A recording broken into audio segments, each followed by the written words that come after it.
الحمد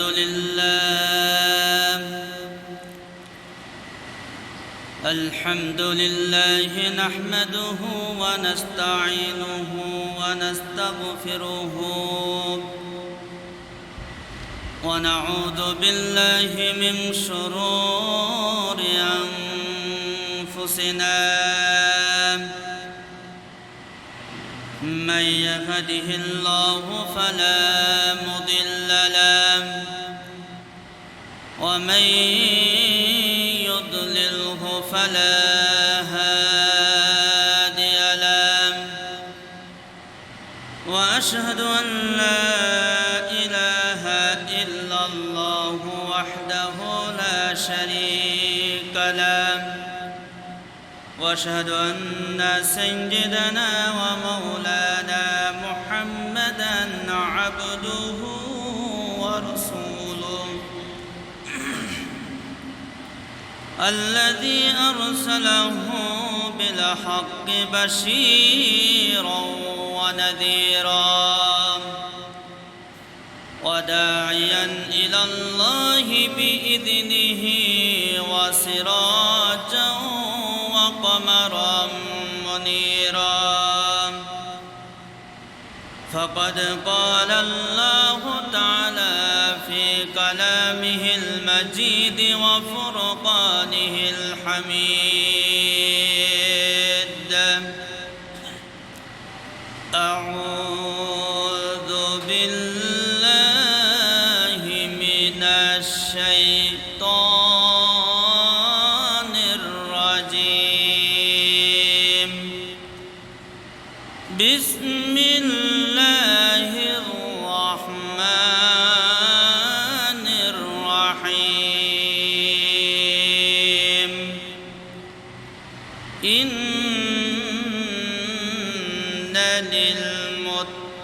للمتقين مفازا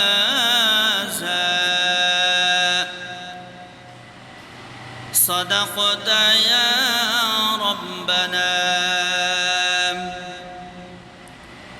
وقال الله تعالى في شان حبيبي إن الله وملائكته يصلون على النبي يا أيها الذين آمنوا صلوا عليه وسلموا تسليما اللهم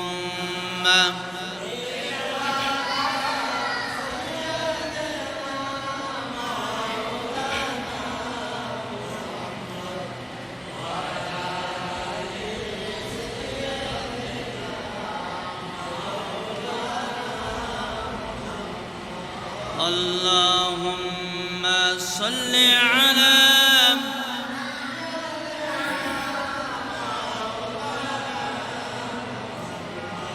وعلى آل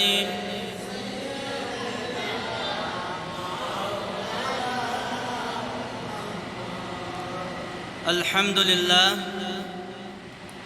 সমস্ত প্রশংসা সেই মহান আল্লাহ পাক রব্বুল আলামিনের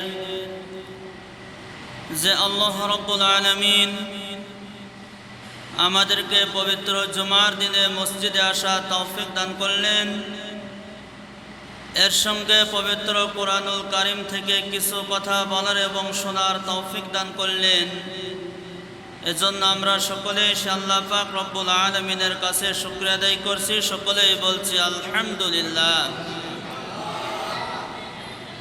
আমরা আরো শুকরিয়া আদায় করি যে আল্লাহ তাআলা আমাদেরকে সুস্থ রেখেছেন ভালো রেখেছেন বড় নিয়ামত দান করেছেন আমার আপনার জীবনের সুস্থতা যার মাধ্যমে আমরা পায়ে হেঁটে মসজিদে আসতে পেরেছি সেই মহান মালিকের দরবারে আরেকবার বলছি আলহামদুলিল্লাহ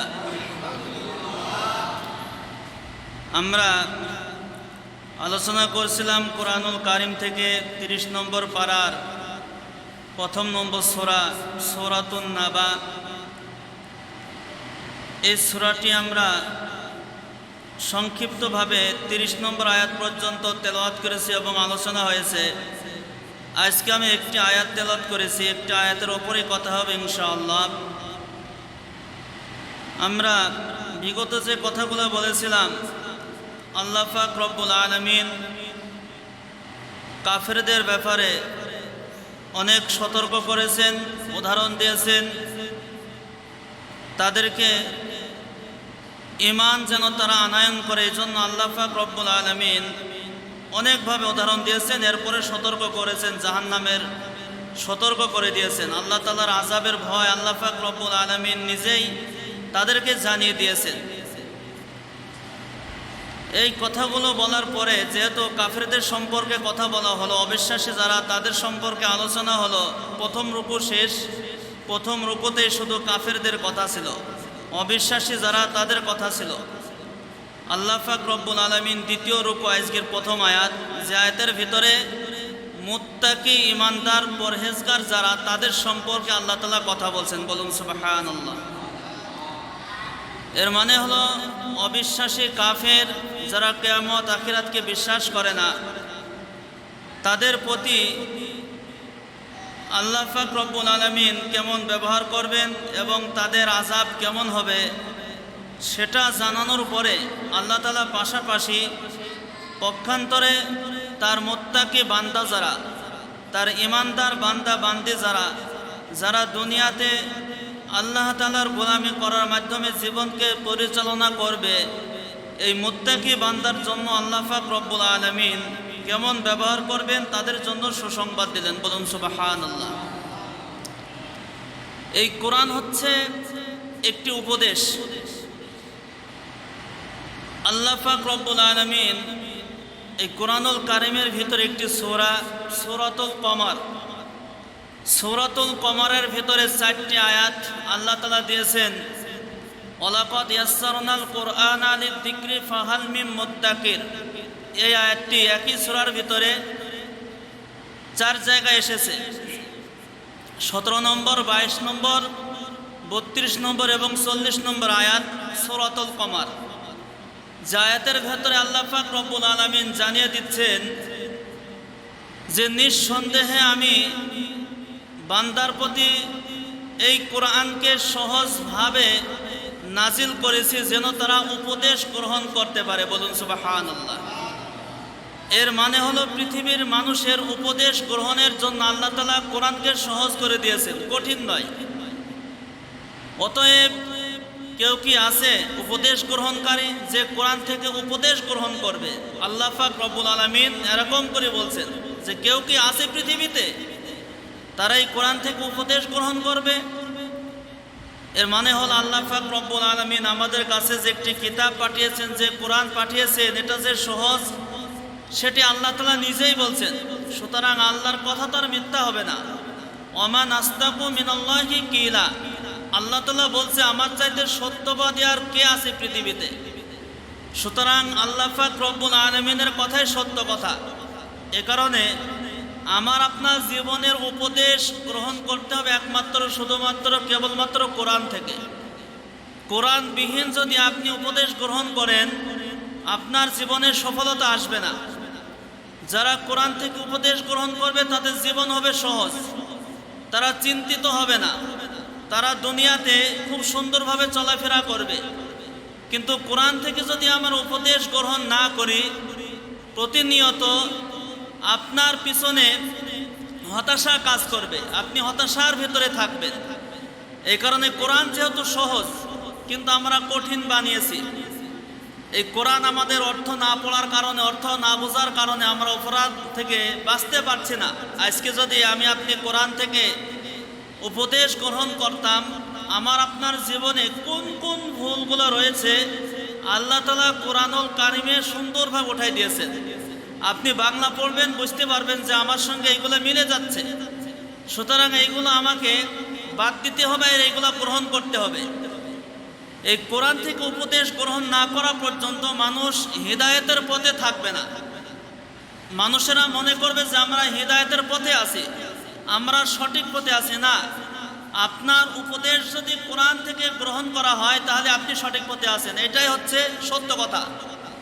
আর কোরআন বাদে যারা যেখান থেকে উপদেশ গ্রহণ করবে তার জীবন চলবে, সেও পৃথিবীতে চলাফেরা করবে কিন্তু সঠিক পথে নাই, সে হচ্ছে ব্যাঠিক পথে থাকবে, মিথ্যা পথে থাকবে। তা আল্লাহ পাক রব্বুল আলামিন সেই কোরআন থেকে আমরা উপদেশ গ্রহণ করার চেষ্টা করি, যেহেতু কোরআন আল্লাহ তাআলা সহজ করে নাজিল করেছেন।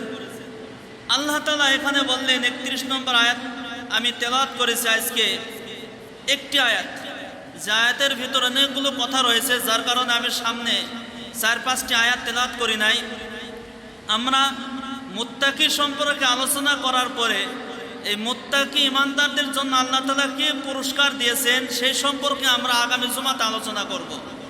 আজকে আমরা আলোচনা করব মুত্তাকি কারা, মুত্তাকি যারা পরহেজগার তাদের বৈশিষ্ট্য কি, তাদের সিফাত কি হবে, দুনিয়াতে তাদের চলাফেরা কেমন হবে, এই সম্পর্কে আমরা আজকে আলোচনা করব।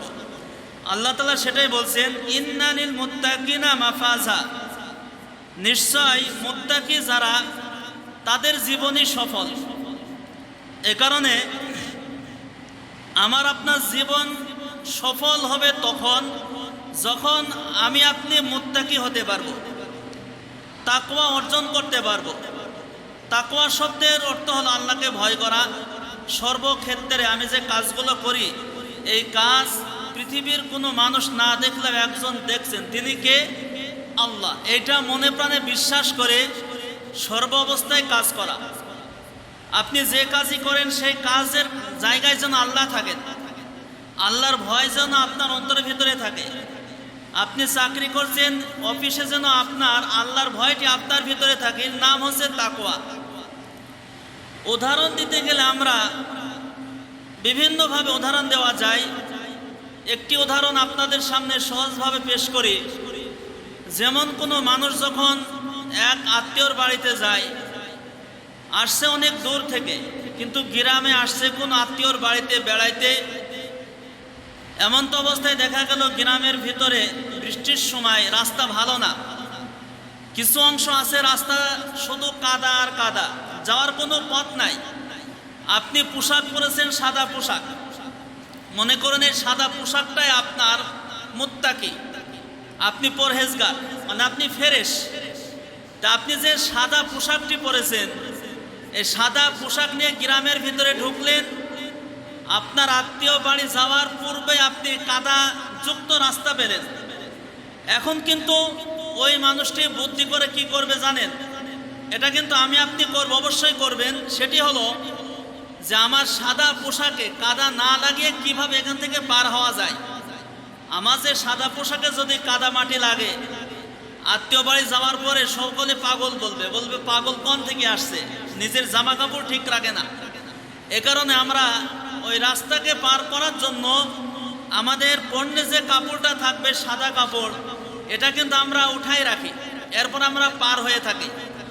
যতক্ষণ উঠানো যায় কাদা যেন স্পর্শ না করে, কাদার থেকে বাঁচানোর জন্য আমি আমার পোশাককে ওপরে উঠাইলাম, কাদা পার হলাম। এরপরে আমার যে শরীরের ভিতরে কাদা লেগেছে এটাকে আমি আরেক জায়গায় যে পরিষ্কার করলাম, আমার ওই জামা পায়জামাটা ছেড়ে দিলাম, আমার গায়ে কাদা লাগলো না। কারণটা কি? কাদা লাগার ভয়। কাদা যদি লাগে আমার এই পোশাকটা নোংরা হয়ে যাবে, এই পোশাকটা ভালো দেখাবে না। এই যে আপনি আপনার সাদা পোশাকে কাদা লাগাবেন না, যার কারণে এত পরিশ্রম করলেন, আপনি কাদার থেকে দূরে থাকলেন, এত সুন্দরভাবে পার হলেন। আল্লাহ পাক রব্বুল আলামিন বলছেন মুত্তাকি তারা হচ্ছে সাদা পোশাকের মতন। এই পোশাকের ভেতরে তারা শিরকের কোনো কিছু ঢোকাবে না, তারা মিথ্যা কোনো কিছু ঢোকাবে না, তারা দুর্নীতি ঢোকাবে না, তারা চুরি করবে না, তারা মিথ্যা বলবে না, এরপরে তারা বেদাত করবে না। এই যে এতগুলো পাপাচার থেকে তারা নিজেকে বাঁচিয়ে রাখবে, যে এইগুলো আমার ভেতরে যদি থাকে আমি ময়লাযুক্ত হয়ে যাব, আমার কোনো দাম থাকবে না। এর নামই হচ্ছে তাকওয়া। অর্থাৎ সমস্ত কাজ যে আল্লাহ তাআলা নিষেধ করেছেন, এই নিষেধকৃত কাজকে এড়িয়ে চলা এবং যা আদেশ করেছেন সেইগুলো গ্রহণ করে নিয়ে জীবনযাপন করার নামই হচ্ছে তাকওয়া। তাই আল্লাহ পাক রব্বুল আলামিন এই তাকওয়া সম্পর্কে কোরআনুল কারিমে এমন কোনো পৃষ্ঠাই নাই যে বান্দার তাকওয়ার কথা আল্লাহ তাআলা বলে নাই। কেন বলেছেন জানেন? কারণ হলো জীবনের শেষ ভালো যার, সব ভালো তার। ওয়াল আকিবাতু লিত-তাকওয়া। এই কারণে আল্লাহ তাআলা বলছেন দোয়া করবেন সব সময়। আমাদের আল্লাহ তাআলা দোয়া করতে বলেছেন যে মানুষ যেন তার জীবন শেষ মুহূর্ত পর্যন্ত সে যেন তাকওয়ার উপরে থাকতে পারে। কেননা উইদ্দাত লিল মুত্তাকিন, নির্দিষ্ট করে বলছেন আল্লাহ তাআলা ওয়াদা করেছেন যারা মুত্তাকি, যারা তাকওয়াবান তাদের জন্যই জান্নাত। বলুন সুবহানাল্লাহ। জান্নাত কিন্তু মুসলমানদের জন্য নয়, কারণ মুসলমান তো আমরা নামে মুসলমান, মুসলমান ঘরে জন্ম নিয়েছি তাই মুসলমান।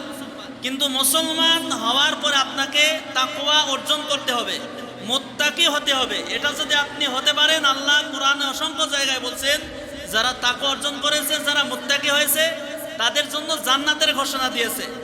মানে যত জায়গায় কোরআনে এই কথাটি আসছে।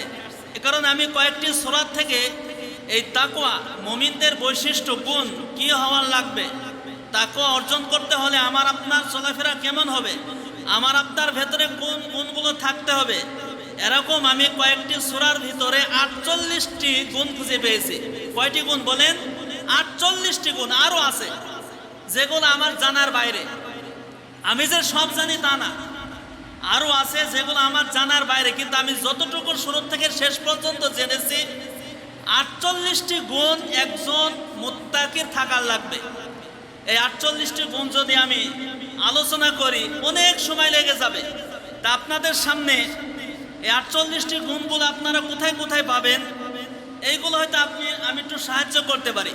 যেমন সূরা বাকারার প্রথমেই 5টি গুণ আছে। একই সূরাতুল বাকারার 177 নম্বর আয়াতে 11টি গুণের কথা বলা হয়েছে। সূরাতুল মুমিনুন এই সূরার ভিতরে 10টি গুণের কথা বলা হয়েছে।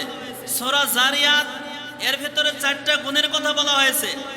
সূরা ফুরকান এখানে 7টি গুণের কথা বলা হয়েছে। সূরা কফ এখানে 6টি গুণের কথা বলা হয়েছে। এরকম ভাবে বিভিন্ন সূরায় বিভিন্নভাবে আল্লাহ পাক রব্বুল আলামিন কোনো কথা একইবার বলেছেন, আবার কোনো কথা আলাদাভাবে তিনি প্রকাশ করেছেন। এমনও কথা প্রত্যেকটি সূরায় একই কথা বারবার বলেছেন। এই গুণের কথা বলতে গিয়ে আমি সব কিছু বাদ দিয়া 48টা গুণের কথা এই কোরআনের সঙ্গে মিলাইছি। 48টি গুণ একজন মুমিনের থাকার লাগবে। তা 48টি গুণের ভিতরে আমরা প্রথমে আসি, দেখি এই গুণগুলো আমরা আছি কিনা। যদি আপনার ভিতরে থাকে, আপনি মনে করবেন যে আপনি হিদায়াতের পথে আছেন, আপনি সফল কাম। কেননা আল্লাহ পাক রব্বুল আলামিন বলছেন এই গুণগুলো যারা অর্জন করবে, নবী আপনি ঘোষণা দেন উলাইকা আলা হুদাম মির রাব্বিহিম, কেবল তারাই। উলাইকা দিয়ে উভয়কে বোঝানো হয়েছে, এখানে নারী পুরুষ সকলেই হতে পারে। যারা এই গুণগুলো অর্জন করবে শুধু তারাই হচ্ছে হিদায়াতের পথে আছে, আল্লাহর হিদায়াতের পথে। বলুন সুবহানাল্লাহ। আল্লাহ যে পথ দেখিয়েছেন এই পথের ওপরেই তারাই প্রতিষ্ঠিত, যারা এই গুণগুলো অর্জন করেছে। উলাইকা হুমুল মুফলিহুন, এবং এই সব মানুষগুলোই আল্লাহ পাক রব্বুল আলামিনের কাছে কিয়ামতের দিন তারা সফল কাম। বলুন সুবহানাল্লাহ। এই কারণে সফলতা টাকা পয়সার ভিতরে না, সফলতা ক্ষমতার ভিতরে না, সফলতা জমি জায়গার ভিতরে না, সফলতা জ্ঞান অর্জন করলে সফলতা আসে না।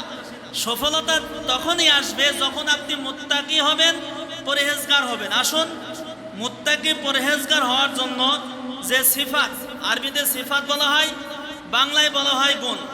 এই গুণগুলো কি কি আমাদের থাকার লাগবে? আল্লাহ তাআলা সূরা বাকারা যে 5টির কথা বললেন আমরা সকলেই জানি, এর পূর্বে আমরা অনেকবার শুনেছি। আবার যেহেতু আলোচনা ধারাবাহিকতা, এই কারণে আমি আপনাদের সামনে আবার বলছি কথাগুলো।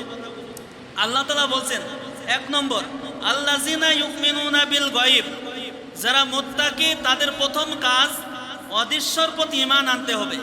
অর্থাৎ আমরা আল্লাহ তাআলাকে দেখি নাই, না দেখে বিশ্বাস করছি, এটা করতেই হবে। কিন্তু আমরা বাংলাদেশের মুসলমান, এদেশে লক্ষাধিকের ওপরে যারা আল্লাহকে বিশ্বাস করে না, যাদেরকে নাস্তিক বলা হয়। আমার দেশ থেকে যতটা কোরআনকে অপমান করা হয়, আল্লাহ রসুলকে অপমান করা হয়, এইগুলো কিন্তু আমার দেশ থেকে হয়, আবার মুসলমানদের ভিতর থেকে। দেখেন, যে দেশে মসজিদের অভাব নাই, আলেমদের অভাব নাই, হুজুরদের অভাব নাই, কোরআন তেলাওয়াতকারী মানুষের অভাব নাই, মাদ্রাসার অভাব নাই, কিন্তু সেই দেশেই আমার আপনার নবী, বিশ্ব নবী হযরতে মুহাম্মদ রাসূলুল্লাহ সাল্লাল্লাহু আলাইহি সাল্লামকে গালি দেওয়া হয়। বলে নাউজুবিল্লাহ। এই কোরআনকে তারা মানে তুচ্ছ তাচ্ছিল্য করে। কিছুদিন আগেই বাংলাদেশেরই নাস্তিক আসাদ নূর এ তো কোরআন শরীফের কয়েকটি পৃষ্ঠা এরকম নেওয়ার পরে ছিঁড়ে ফেলাইছে। এরপর বলছে কই মুসলমানরা কই, তাদের আল্লাহ দেখো, তাদের কোরআন আমি ছিঁড়ছি, আল্লাহ আমাকে দেখিনি, তাদের যে আল্লাহ বাঁচায় বলে কোরআনকে সংরক্ষণ করে, এই কোরআন সে আল্লাহ হেফাজত করুক, বলে নাউজুবিল্লাহ। সেখান থেকে বাংলাদেশেরই দেখেন, যেখানে এত কিছু থাকার পরেও কোরআনের বিরোধিতা করে বাংলাদেশের মানুষ বেশি, আল্লাহকে অস্বীকার করছে। এই মুসলমান রাষ্ট্রের ভিতরে লক্ষাধিক মানুষের ওপরে যারা আল্লাহকে অস্বীকার করে, বিশ্বাস করে না। এই কারণে এই মসজিদ, আমার তেলাওয়াত, আমার মাদ্রাসা, আমার বুজুর্গ, বাংলাদেশ থেকে নাস্তিক আমরা উৎখাত করতে পারবো না। কেন পারবো না? শাসন নাই, যার কারণে। এই কারণে শাসন ছাড়া কোনো কিছু পরিবর্তন করা সম্ভব হয় না। শাসন এমন একটি জিনিস, শাসনের মাধ্যমে অনেক কিছু পরিবর্তন হয়। আল্লাহ রাসূল সাল্লাল্লাহু আলাইহি সাল্লাম শাসনের মাধ্যমে মানে 70% তিনি সমাজকে পরিবর্তন করেছেন, আর 30% শুধু কথা দিয়ে হয়েছে। এর মানে শাসন দরকার আছে। দেখেন, শাসন যদি থাকে, মানুষের ভয় যদি আল্লাহর ভেতরে ঢুকে দেওয়া হয়, মুত্তাকির কথা, যে কথাটা আমি বারবার বলছি, এই শাসন যদি থাকে তাহলে সহজভাবেই এইগুলো পরিবর্তন করা সম্ভব। তাছাড়া আপনি মসজিদে একাই নামাজ পড়বেন, মসজিদে তাসবিহ দেখবেন, বুজুর্গ সাজবেন, আপনার অনেক মানুষ থাকবে, সব কিছু থাকবে, কিন্তু শাসন না থাকার কারণে অপরাধ মুক্ত সমাজ আপনি গঠন করতে পারবেন না। শাসন এমন একটি জিনিস, আল্লাহ রাসূল সাল্লাল্লাহু আলাইহি সাল্লাম যখন মদিনার প্রেসিডেন্ট, শাসন ক্ষমতা যখন হাতে আসলেন, মানুষকে জোর করে ধরতে হয় না যে উনি চুরি করছে ওনাকে ধরে নিয়ে আসো না। যে চুরি করছে সে নিজে আল্লাহ রাসূলের কাছে আসছে, বলুন সুবহানাল্লাহ। চুরি করার পরে নিজের সাজা নেওয়ার জন্য রাসূলের দরবারে হাজির। একজন জিনা করছে, শুধু শাসন থাকার কারণে সেই অপরাধ থেকে বাঁচার জন্য, আখিরাত কিয়ামতের ময়দানে থেকে সে বাঁচার জন্য আল্লাহ রাসূলের দরবারে হাজির, যে আপনি আমাকে বিচার করেন। দেখেন, ওই জিনাকারীকে ধরার লাগে নাই, পুলিশ দিয়ে তাকে নিয়ে আসার লাগে নাই, শুধু শাসন ছিল কোরআনের শাসন থাকার কারণে নিজে নিজে আসছে রাসূলের দরবারে। একজন মহিলা, এই ঘটনাটি আমরা কে না জানি, আসলেন আল্লাহ রাসূল সাল্লাল্লাহু আলাইহি সাল্লামের দরবারে। আসার পর বলছেন, ইয়া রাসূলুল্লাহ, আমি বড় একটি অপরাধ করছি। আল্লাহ রাসূল বললেন, কি অপরাধ করেছো? তখন মহিলাটি বললেন যে আমি জিনা করছি, যার কারণে আমার পেটে এখন সন্তান এসেছে, আমি এর শাস্তি চাই। আমি কিয়ামতের ময়দানে জিনাকারীর কাতারে দাঁড়াতে চাই না, এই অপরাধের শাস্তি আমাকে দেন। আল্লাহ রাসূল সাল্লাল্লাহু আলাইহি সাল্লাম বললেন, তুমি যে অপরাধটা করছো এটা কি আর দুনিয়াতে কেউ জানে? বলে না, কেউ জানে না, আল্লাহ এবং আমি আর আপনি এখন জানলেন, পৃথিবীতে তাছাড়া কেউ জানে না।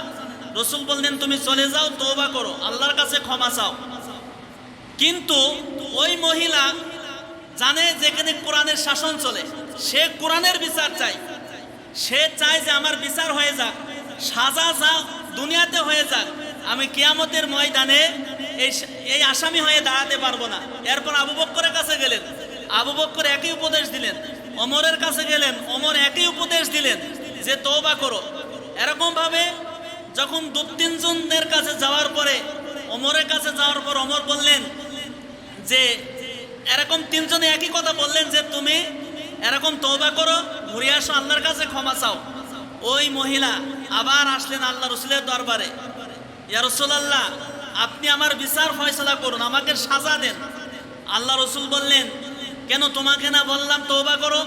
তখন ওই মহিলা বললেন, আমি আবু বকরের কাছে গেলাম, ওমরের কাছে গেলাম, কেউ আমার বিচার করলো না, সকলে আমাকে ঘুরাই দিয়েছে। তখন আল্লাহ রাসূল বললেন, এত কিছু জানাজানি হয়ে গেল, ঠিক আছে, তোমার বিচার হবে কোরআন অনুযায়ী, যেহেতু কোরআনের শাসন এখন পৃথিবীতে চলছে।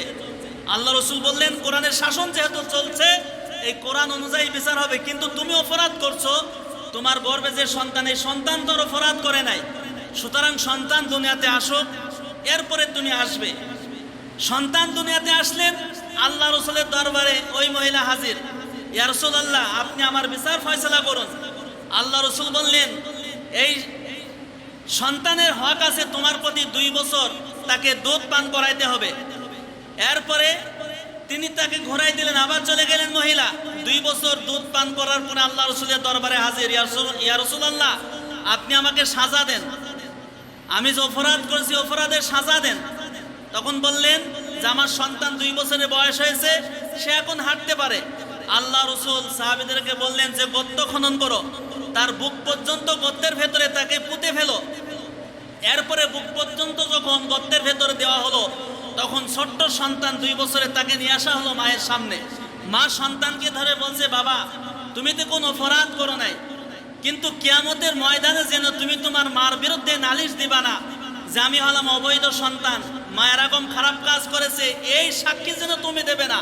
কেননা আমি দুনিয়ার থেকে এর সাজা নিয়ে নিচ্ছি নিজের ইচ্ছার থেকে, যে আমার বিচার দুনিয়াতে হয়ে যাচ্ছে। সুতরাং সেই সন্তানকে শুনাইলেন, আমার পক্ষেই তুমি সাক্ষ্য দিবে। সন্তানকে নিয়ে যাওয়া হলো, চতুর্দিক থেকে পাথর নিক্ষেপ করা হলো। এমন তো অবস্থায় পাথর নিক্ষেপ করতে করতে তার মাথার থেকে কপাল থেকে এরকম ফিলকি দিয়ে রক্ত বার হচ্ছে। এই রক্ত এক সাহাবীর গায়ে এসে লাগলো। আল্লাহ রসুলের কাছে গেলেন। আল্লাহ রসুলের কাছে যাওয়ার পরে সাহাবী বলছেন, হে আল্লাহ রসুল, নাপাকি মহিলা রক্ত আমার গায়ে লেগেছে। আল্লাহ রসুল বললেন, তোমরা পাথর মারা বন্ধ করে দাও, তিনি দুনিয়া থেকে বিদায় নিয়েছেন। আর যাকে নাপাকি মহিলা রক্তের কথা তোমরা বলছো, তাকে তোমরা কাফন দাফনের ব্যবস্থা করো। আমি বিশ্বনবী ওই মহিলার জানাজার নামাজের ইমামতে আমি নিজেই করব। বলুন সুবহানাল্লাহ। তার মানে কি? দেখেন, কোরআনের শাসন থাকার কারণে, কোরআনের আইন প্রতিষ্ঠিত থাকার কারণে অপরাধ করছে, অপরাধী নিজেই আসছে অপরাধী রাজার কাছে বিচার চাইতে, যে আমার বিচার করুন। এই কারণে আল্লাহ পাক রব্বুল আলামিন বলছেন, এই মুত্তাকি ইমানদার তখনই তৈরি হবে যখন কোরআনের শাসন সমাজে থাকবে। অনেক মানুষ আছে, আপনি মুত্তাকি হতে পারবেন না যদি কোরআনের শাসনের কথা শোনার পরে অনেক জনের মুখ মলিন হয়ে যায়। এই কথাগুলি ভালো লাগে না, তারা মনে করে এই কথাগুলি আমাদের জন্য না।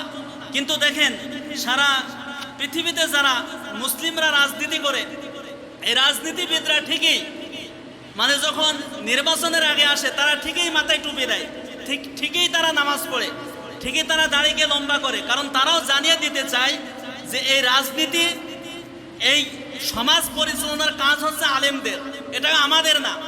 কারণ টুপিওয়ালাদের এই কাজ। কিন্তু এইটা অনেক সময় আমরা বুঝি না, না বোঝার কারণে আমরা ভুল বুঝি যে আলেমরা কেন এর ভেতরে আসবে। এই কারণে যারা কোরআনের শাসনের কথা শুনলে পারে মুখ মলিন হয়ে যায়।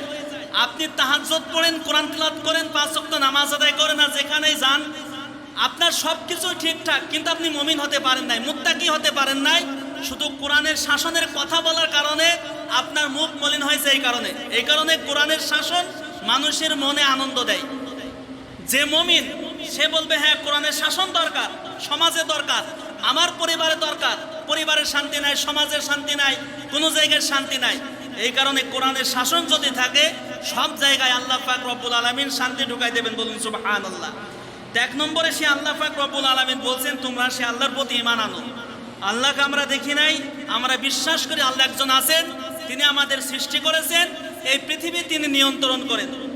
2 নম্বরে হলো ওয়ায়ুকিমুনাস সালাতা, নামাজকে তোমরা প্রতিষ্ঠিত করো, নামাজ কায়েম করো। এই কায়েম নামাজটা আমরা বুঝি না, যে নামাজ কায়েম করার অর্থ হলো আপনি তো নিজে নামাজ পড়বেন, সুন্দরভাবে 5 ওয়াক্ত নামাজ আদায় করবেন, কিন্তু মুত্তাকি হওয়ার জন্য যে 5 ওয়াক্ত নামাজ আদায় করা দরকার, এটা আমরা করি না। আপনি মুত্তাকির খাতায় যাবেন না, কারণ এই কথা আমার না, আল্লাহ পাক রব্বুল আলামিন নিজেই বলছেন কুরআনুল কারিমে। আপনার অসংখ্য ভালো কাজ থাকতে পারে, যদি আপনি 5 ওয়াক্ত নামাজ আদায় না করতে পারি, তাহলে আমি মুত্তাকি হতে পারবো না।